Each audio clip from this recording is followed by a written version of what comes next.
Well, Griggy, disappointing result. Certainly improvements in terms of going forward, but when it reads 4-1 at home, it's never good. Yeah, like you said, really disappointing. We came into the game, we sort of knew that the expectation wasn't on us, and we tried to use that, and we actually started the game really well. 30 seconds we could have scored, and then obviously they go 1-0 up, and it changes the sort of rhythm of the game again. But it's hard to say after a 4-1 defeat, but there was so many more positives in the game today than there was on Tuesday and maybe the Saturday before. So we completely understand it's not good enough, but in terms of creating chances and being a bit more positive, we created more chances today than we have in the past 2 weeks, so we'll try and use that to boost us going forward.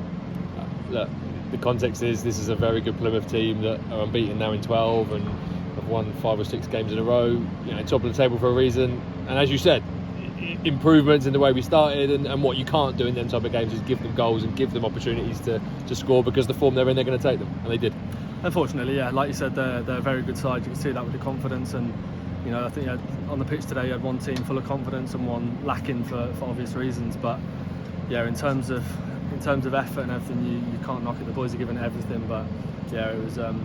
You have to give full credit to them in terms of their quality, and then in terms of the goals, like you said, it's mistakes and just little moments that are going against us, and you can't give them a goal like we did to start, and then we want to play them head on's way. We want to play out from the back and be brave with the football, and unfortunately we've got caught out on that today in terms of their press and giving them 2, maybe 3 sloppy goals. So it's really disappointing, but we'll be working hard on that training field to put it right.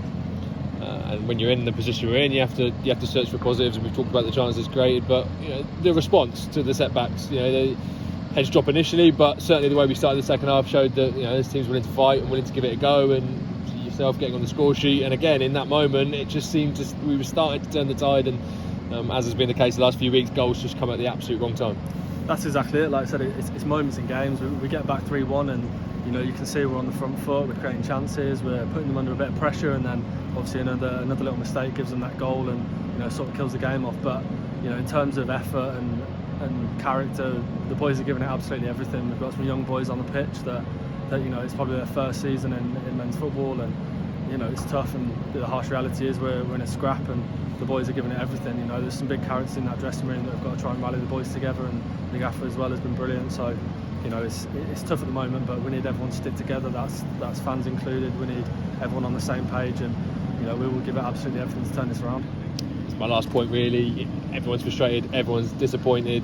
Fans have paid to come and watch it. Of course they're going to be disappointed if you don't get the results you want, but like you said, all we can really do is stick together, look to the next game, away from the league in the next game, a trip to Walsall, but then back here at home against Wickham, and we've got to view every single game as an opportunity to start turning this around. That's exactly it. We're looking at every game as it comes, now the old cliche, the next game, but in this league you can, I think Bristol Rovers won again today. That's 3 out of 3, and as in League One you can win game after game after game and go on a little run and get yourself out of the trouble very quickly. So that's what we've got to try and do, pick up that win and then go from there. But in terms of everyone sticking together, the atmosphere in here after that goal, at 3-1, it was probably the best it's been for a couple of weeks, and you can feel that the fans can sometimes suck the ball into the goal, and when the boys are lacking confidence they can give it us. So I know it's not easy, and appreciate it. Obviously everyone has their opinion and they're paid to watch it, and it's not good enough, but we need you to stick with us, and we're going to give it absolutely everything, and we'll try and give you something to cheer about.